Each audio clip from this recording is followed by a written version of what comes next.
Okay, so welcome, Helen. Thank you for joining with me today. Thank you for having me. Yes, I'm so glad to talk with you because I want to share you with my community. And you and I met at Psychic Horizons. We went to school together. We were in the clairvoyant training program there. And we both have a background in teaching. We were educators. And then you, on your spiritual journey, have lived in Australia and studied Reiki. And you also go on spiritual vision quests to Colombia. And you've created Dreamtime Healings, in which you incorporate the psychic and clairvoyant world, and you talk to spirit guides, but you also use Reiki and you teach Reiki classes. Yes. So I just love what you do and your work in the world, and you're a powerful healer. And so thank you so much for taking the time to talk with me today. And why don't you go ahead and tell us a little bit about how do you see yourself? And when someone asks you what you do, what do you say? That's a good question. I've gotten much better at it. When I was first asked, I would sort of hum and haw and be like, oh gosh, they're not going to believe me.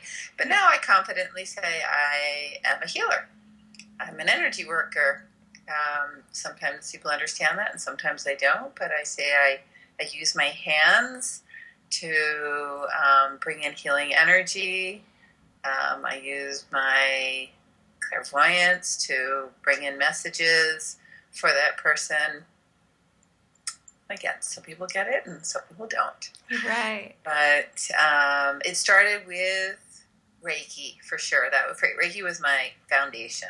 I was living in Chile, and down in Chile, they're very open to Reiki. Everyone knows about Reiki. And I had been an exchange student there in high school, and my Chilean mother, as I call her, the one I lived with for a year, I was having issues with my back and my gut, and she said, well, why don't you get Reiki? And I was like, is this Reiki, right? I'd kind of heard of it, but didn't really know what it was. So I thought, the doctors hadn't been able to help me, so I thought I'd give it a try, and it was so profound, the shift within me, that I was actually just getting ready to leave Chile to move to Australia to do my master's, and the woman who gave me Reiki taught me a little bit how to do Reiki on myself. So I used that during my time doing my master's, which I felt like saved me because I was not diagnosed yet of having gluten intolerance. And so, my health was not good.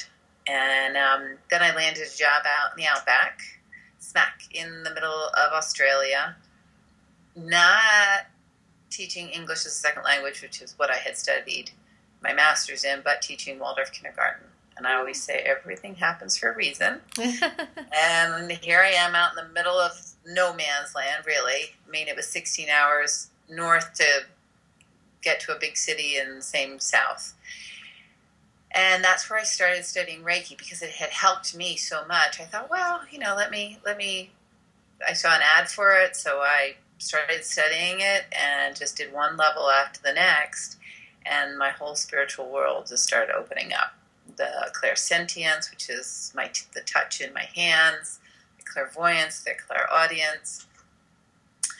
And I really, again, everything shifted. And so I was very keen to go back to Chile.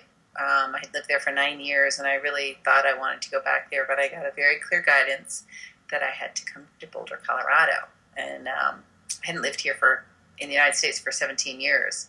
Really had no desire to come back. So I fought it for about a month.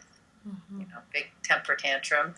But fortunately, I listened, and I've now been here 7.5 years, and now I understand why Spirit guided me here, because once I got established, this is a fantastic place to develop as a healer and to find people who want this kind of work. And again, I always say there's not many people not many towns that have 2 psychic schools.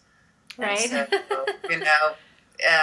when I probably within a year of being here, I started having spirits come in and talk to me. And so I just thought, well, this is really great, but it's not always rosy in the spirit world. So I need to know how to work in that realm. And that's when I joined Psychic Horizons. That's when I met you. And I did the clairvoyant program, which was so beneficial. And then continued to do the graduate program for another year. And I'm forever grateful for everything, all our teachers and my classmates, everything I learned there. And it really set me on a good, really good foundation. True that, yes. And so when you say, I got really strong guidance, or the spirit guide started to talk to me, can you explain a little bit about what that looked like for you? In my healings now, or when you first got those messages and when the guides first came in, how did you know? I think I was actually I was in a meditation. I was meditating, and I kept asking, like, I knew I had to come back to the United States, and I was going to come to Colorado, but I didn't know where. And so I kept asking, where do I go? Where do I go? And I was actually listening to Carolyn Mace's book, The Anatomy of the Spirit. And in there, it was a comment that she said, there's something like, I have no idea what she was talking about at the time, but she said, it doesn't matter if you're in San Francisco, New York, or Boulder, Colorado. And then whatever she said, and there's no such thing as coincidences. And for me, it all clicked. It was like, oh, Boulder, Colorado is where I'm supposed to be going. So it came in that way. So hearing the messages, I always say that to my clients that you can hear it in a song. You might hear it by the person standing behind you in a line, something that they say. It could be a message that you're sent 3 times via an email. Or it can be when you're in meditation and you actually hear your guides. But that, generally speaking, that might come later. I was still very new in this realm. So that's sort of how it happened initially. That's so great. I always tell clients about The Anatomy of the Spirit, Carolyn Mace. I think that's such a good book. It's amazing. And then I'm often telling people too, like, pay attention, like, ask for guidance, and then notice. Treat your world like a spiritual world in which everything is answering your question. Yes. And so I think that's so great. Totally. They do. Yeah. Right? They do. Right? And we say half of what I'm doing in my healings is raising the awareness. Yeah. Because they send us our messages all the time through, again, the songs as well as another way. But we have to be aware to hear them. Right. And so now when you do your practice and your healings and guides come in, has it changed or evolved over time for you? Very much so. What's it like now? So I'm constantly getting healings myself. So I'm always learning something new. And over the years, I just feel like things will come in not in an abrupt way. They'll start emerging in a healing where something will happen that I haven't seen before, quote unquote, or felt, and then it'll start happening over and over again. So, for example, you and I both participated in the shamanic classes with Gwilda, going to the underworld. So I experienced the shamanic journey, and I've had shamanic journeys, healings. And then that just started appearing, because I had that awareness, and it started appearing in my healings. Not quite like in a shamanic journey. I don't get as much information, but the person's spirit or the soul aspect will come in and return from wherever they've been lost or hiding out, and will come in and with a healing, with information, and then bring back a gift for them and join their physical body. So it's like one way. Recently, I reduced my time of my sessions because the guidance that came through during a meditation was that I could get the beings that work with me could do more powerful healing in a shorter period of time. And I had a lot of fear around that. A lot. I'm like, gosh, what are all my clients going to think? And it's 10 minutes less. But I'm now on my second week of that. And the shift is showing up. It's like, it's almost as if before I was seeing 20/40 in my healings with my clairvoyance, and now, and hearing, whatever the, kind of hearing, but now with the shorter healings, now I'm seeing 20/20, and I'm hearing really clearly, and they're coming in really fast. So absolutely, I would say every year there's some kind of development, which I love. Yeah. Never boring. Never boring. That's so great, right? Because we don't stop growing. Never. So that's wonderful. And I love that piece about, it's called soul retrieval, and that's really beautiful, because that was actually one of my first spiritual experiences that really had me believe in the psychic world. Is I had a soul retrieval with Gwilda.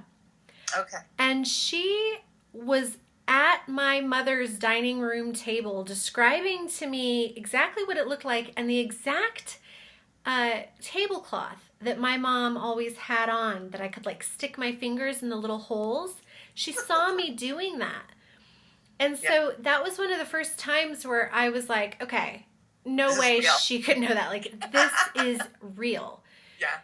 So I love that. And that's part of what healing is, right? Is that the parts that we have let go of, that have left, the wounded child aspects that get fragmented. Yes. Healing, when we go see a practitioner, we get ourselves back, right? More wholeness. Yeah. It's really, it's very gratifying, because again, Gwilda had no idea what that meant for you, but she obviously brought something back, and hopefully you felt a shift. And I've had clients who will come back and say, wow, now that soul piece is back, life is very different. Oh yeah.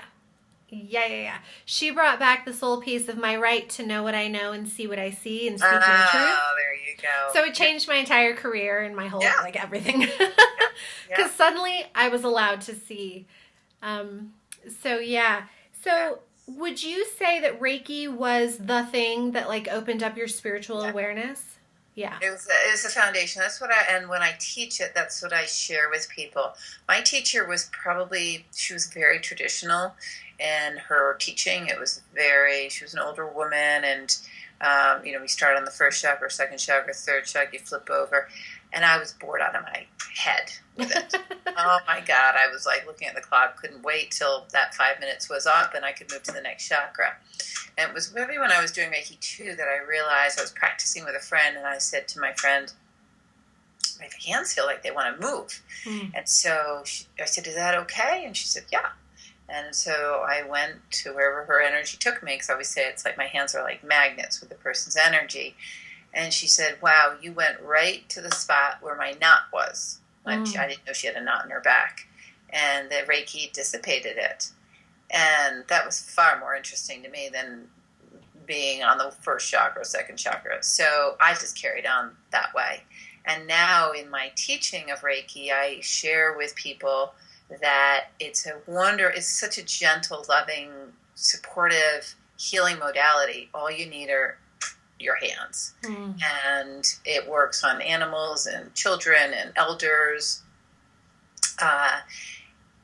And I said it's a foundation, and what it does is it opens up your clairvoyance, your clairaudience. I had one woman where she would get messages through song. She would just start singing a song, and the lyrics would have a message for that person.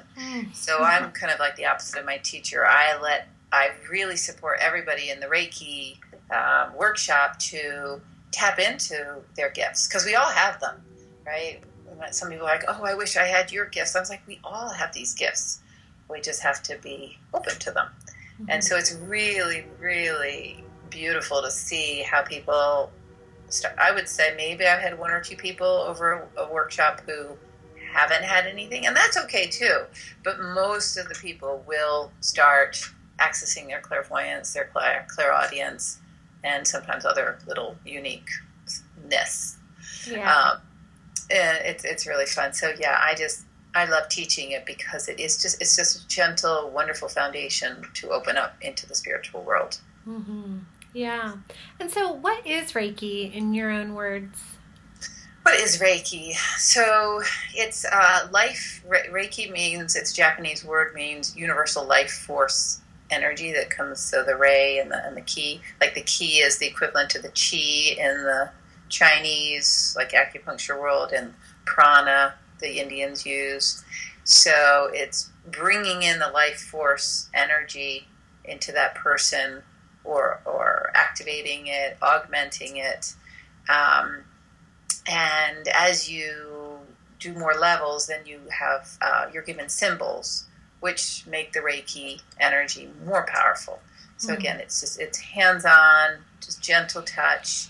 And I always like to have the person set intentions because it just directs the energy. Mm-hmm. Yeah. Yeah. Yeah, that's so great. And so you've mentioned a couple of times meditation. Yes. And I also know that you have gone on Vision Quest to Colombia. So you've spent, is it 10 days? I'm about to, in a month and a half, I'm leaving for my final year, which is going to be 13 days and 13 nights. So that's no food. Limited food, limited water. I mean, very, very limited. Out on the mountain by yourself, surviving. Yeah. So can you tell us a little bit about, why would you choose to do something like that? Why is that part of your spiritual journey? What do you get from that? And how does that inform your healings and your teaching? It's so amazing spiritually. Again, for me as a healer, I always want to be developing. And for me, to be out in nature, communing with nature, the nature spirits, in the spirit world, with no other influence around, is just an amazing gift. When you don't eat and drink for 4 days, your vibration changes and raises, and so it gives you a lot more clarity on a lot of things. And you are with yourself. You're with your ego. You are with it's no one else. So it has you look at some of your fears. I've had an intention every year to continue to open up my heart chakra.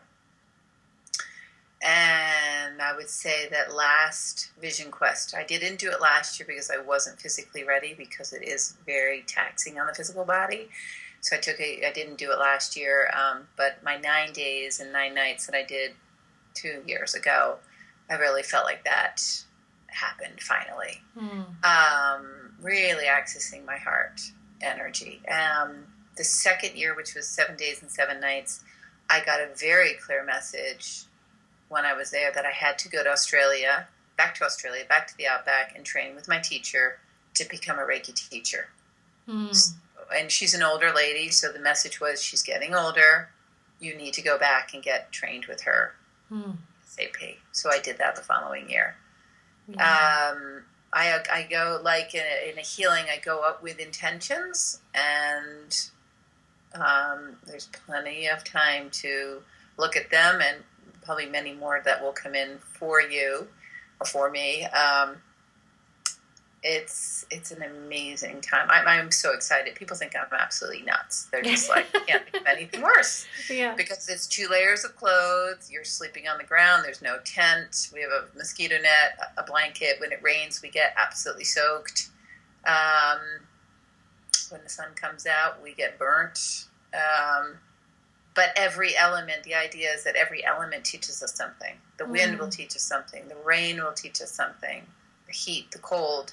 And it's also your mind. Your ego will say you're going to die. Many people think you're going to die after 3 days of no water. And I said, well, I'm still here. I haven't died yet. Yeah. Anyone who has. So, but it's really that watching what the mind can do and controlling it. And then also learning the hearing all the messages. My last one, the 9 days, was very powerful because I experienced a miracle healing for the first time. I have a bulging disc, and so sleeping on the ground, it was literally torture. I woke up on the 6th morning, and my back felt like I had knives in it, and I thought, oh my gosh, I can't do 3 more nights. And so I sat and I prayed, and I said, please give me a miracle healing so that I can stay on the mountain for my remaining 3 nights. And I had no idea how long I prayed. The time is not an issue, no watch. And when I opened my eyes, I stood up and I went unconscious for a couple seconds, and then opened them. And right in front of me was a cardinal, and a cardinal is not a bird that you would see. I'd never seen one there before, ever. Wow. And it was right in front of me, and I just took that as a very positive sign. And I didn't think anything more of it until the evening when I was going to prepare my super duper comfy bed. And I realized that my back didn't hurt. Wow. Right? So I was able to spend the next 3 nights on the mountain. Again, it wasn't, like being in a Tempur-Pedic bed, but I was able to be on the mountain for those remaining 3 nights. Yeah. And then I found out later that cardinal represented like vitality, and I just thought, perfect. So those are the magical things that can happen. Yeah. I'm so excited to see what's going to happen this year, my final year. That's amazing. Yeah. Good for you. I acknowledge you for doing that. It's very brave. So, do you think that we can heal from anything? Yes. And how? How do we heal? What do you think people have to do? Well, that's a big question.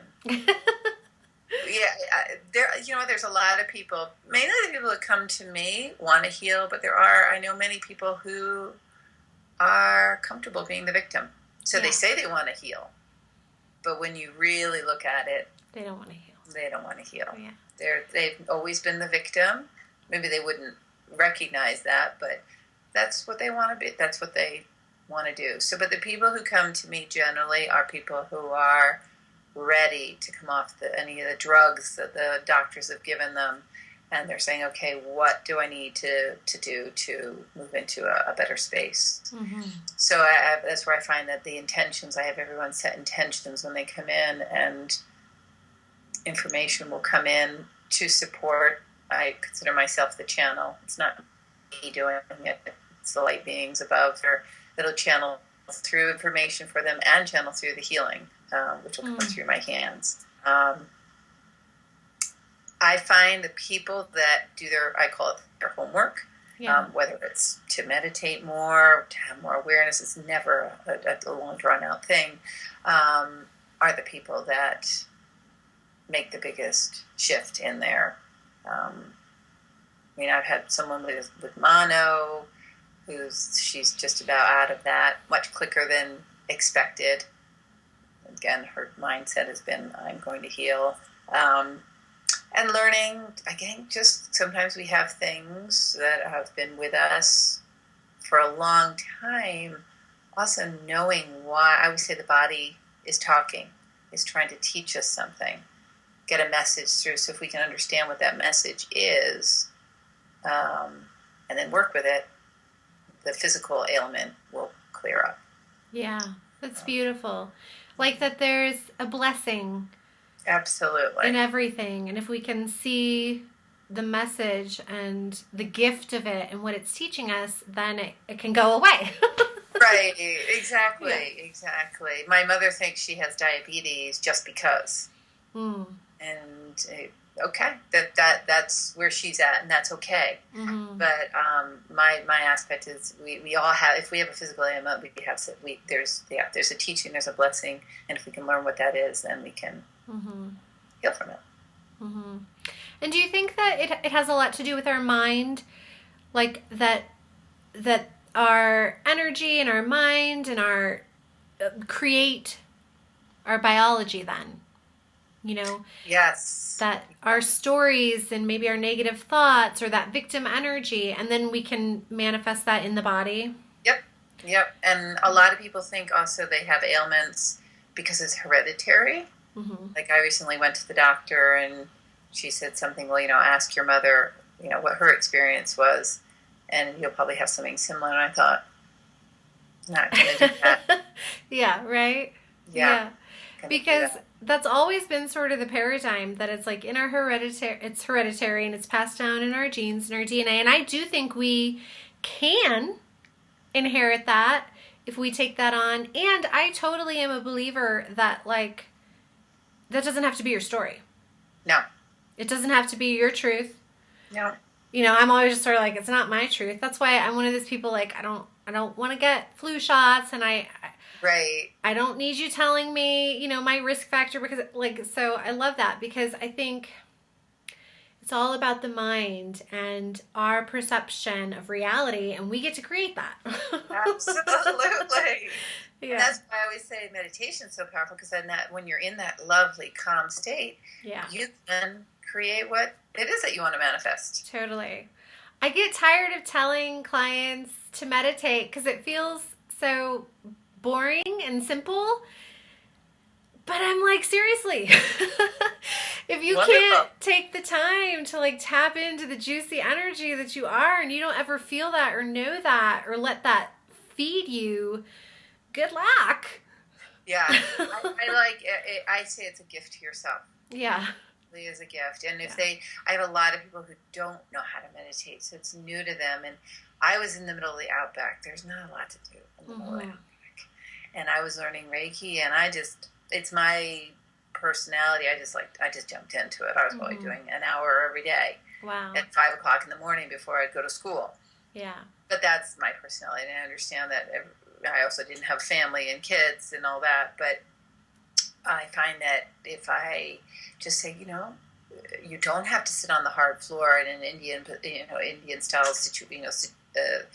position. I said, lie down if you need to, have a gazillion cushions around you, whatever it is, and just give yourself that gift, guided music, silent, walking, just get them tasting. And I've just put on my website a very simple harmony meditation that just clears the chakra, helps the person ground, and then fill up with a beautiful divine light. Mm-hmm. So I find that a lot of my clients connect with that energy and can feel it, because it's exciting when they can actually physically feel the energy. Yeah. When you know that something's happening. Again, it's kind of like that validation. Yeah, like you did when Gwilda saw you playing with your fingers in the tablecloth. When you can physically feel it, you're like, oh, actually, this is working. Yeah. So, yes. Yeah. So, what is your legacy, or what has you have this drive to be a healer and to offer yourself in this way? Well, I got really sick. That was like my big thing. I got sick. I felt like I was 35 going on 95. And I had zero, no energy. And the doctors, all they could tell me was, you have irritable bowel syndrome and there's nothing we can do for you. And I just heard that and I thought, there's no way I'm going to live the rest of my life like this. Mm-hmm. And so I didn't know anything about energy work or alternative medicine. I was very much, just, go to the doctor when you're sick. So it was this drive within. I was like, I am not living like this. And so when I got to the Outback, they don't have a lot of, this is a teeny tiny town of 26,000 people. There are not a lot of doctors, but there was quite a bit of alternative medicine. And so because I had the Reiki in Chile and it had helped me so much, that's when I started tapping into that and acupuncture. And so for me, it's just been the drive to get healthy, and then discovering, oh my gosh, alternative medicine is so amazing. This energy work, it works. Yeah. And I know that a lot of the people not everybody, but a lot of the people who come to me have been down the route. And I think Western medicine has its place, but a lot of times, particularly in this country, it's just a patch. They don't actually look, why are you anxious? Why are you depressed? Oh, here, just take a pill. And so the people that come to me generally are like, I'm done with the pills. Yeah. Let's figure out why. Let's get to the root, right? The source. Exactly. The emotional original source. I love that. And I just love seeing how people can, if they do their homework, if they're dedicated, how things can shift. It's so exciting. Mm-hmm. And again, I'm one that can get bored quite easily. And in this world, this spirit world, I never know what's going to happen. And so it's super exciting. That's every day. Awesome. I love going to work every day. That's awesome. Yeah, I love that. Yeah. And I love it too because I feel like if people get sick or they're in a crisis, it's an opportunity. Mm-hmm. Because I'm always telling my clients, if you can heal from this, then you can turn around and teach everyone else this and be the healer. And so it's like, that's what you did. You said, I'm going to get well and I'm not going to accept this. I have choice. I have other options. And then you used that to transform your whole life and your career. And now you give back and teach other people to do it for themselves.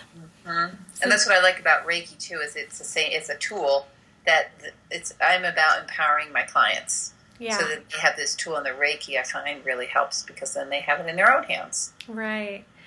So if someone wants to work with you, how can they find you and what do you offer?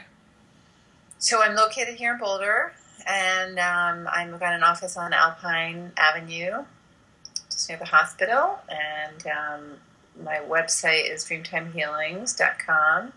All my information's on there. I work Monday, Tuesday, Wednesday in person, and then I can do anything, the healings. I can do the healings via Skype. Some people are like, I don't understand that. Yeah. But as we learned at Psychic Horizons, energy knows no time or space. Right. So it works just as powerfully through Skype or FaceTime. Mm-hmm. And you were also recently featured in the Daily Camera because you can do pet healings for people, right? Yeah. So that's great. So if people are struggling and they're sick and they want to get well, they want to heal, they want to take a Reiki class, or they want to heal their pet, you can help in all those areas. Yes. Yeah, Yep. That's so great. Yep. Well, thank you so much, Helen, for joining with me today. It's such an honor to have you in my life as my friend and to learn from you. And just the work that you do is amazing. And so thank you so much for sharing about it with us today. Thank you, Rachel, for having me on your show. My show! The Rachel Show. All right. Well, I appreciate it so much. I love you so much. And thank you. Okay. All right. Bye-bye. Bye.